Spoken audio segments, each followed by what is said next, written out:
In my first The Quarry challenge, I decided to be very merciful, and so I literally saved everybody. That is why, this time around, I wanted to be an absolute menace and kill everyone. And I don't just mean the camp counselors either, I mean all of the Hacketts as well. There will be nobody left alive to tell the tale. That's basically the rules of this challenge. I also wanted to collect all of the evidence this time since I could not in my last challenge, and this time I actually was able to.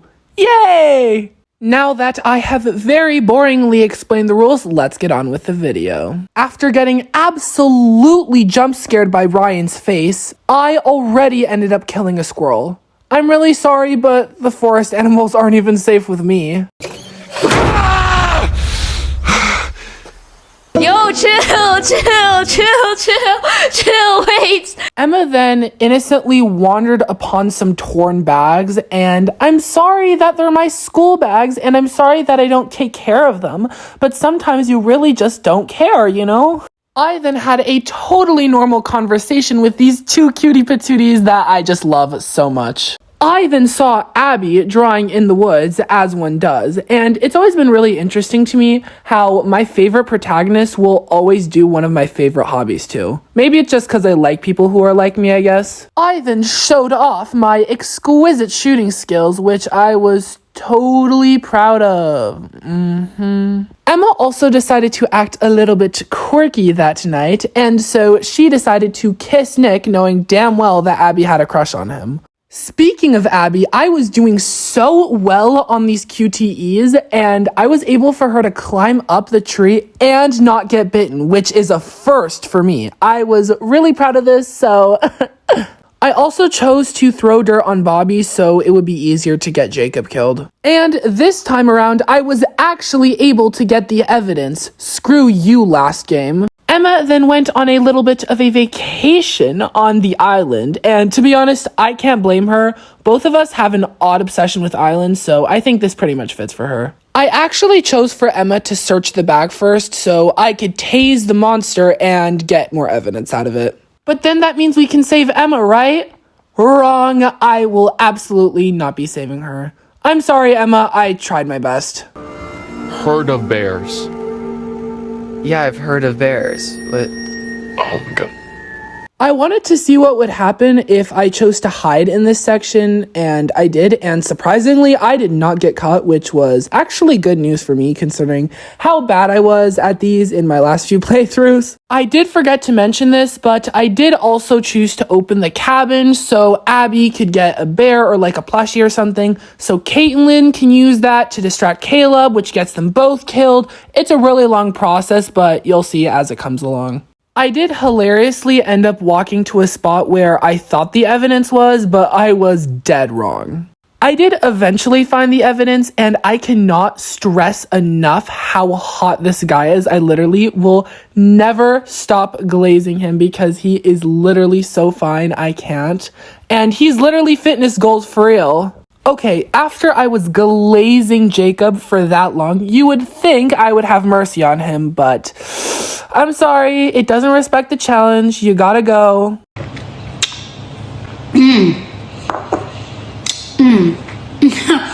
Oh my gosh, so creamy. This isn't you. I mean, this isn't you.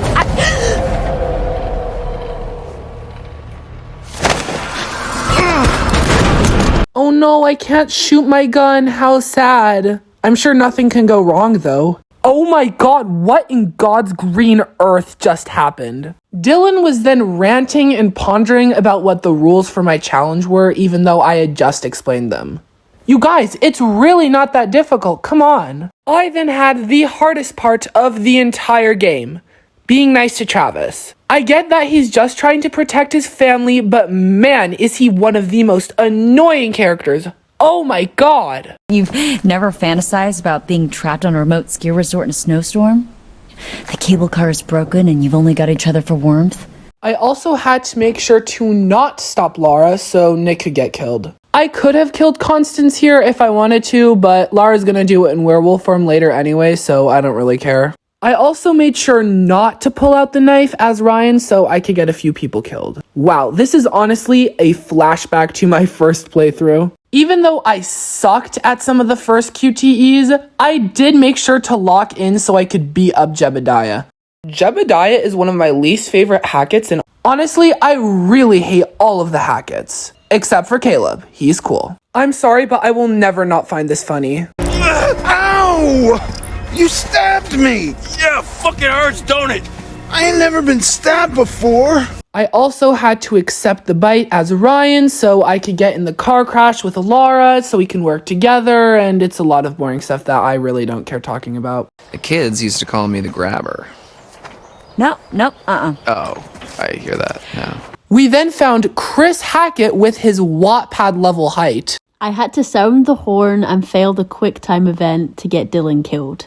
Oh my god, Dylan, I guess one limb being taken off wasn't enough for you. I also had to shoot Chris Hackett so I could get the car chase section. Stay on the island or swim to shore? I think I'm gonna swim to the shore. I don't really like this island. Oh, I guess that's what happens when you don't appreciate the island. Anyways, after I found some weird ass bunny and my final piece of evidence, Caitlin was going exploring a little bit. To her death. I'm really sorry, Caitlin, but this is how it has to be in this challenge.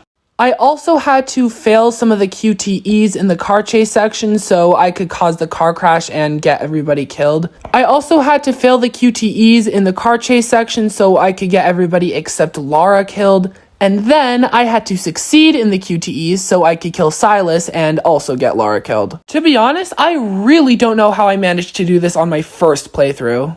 And yeah, that's pretty much the entire challenge. I actually was able to kill everybody, and I was able to get all the evidence, which I was really proud of. I also had to go through a 30-minute tedious podcast just to see the screen change. It was pretty cool though to see how the screen changes based on how your playthrough went. Anyways, drop a like if you want, and I'll see you in the next one. Bye!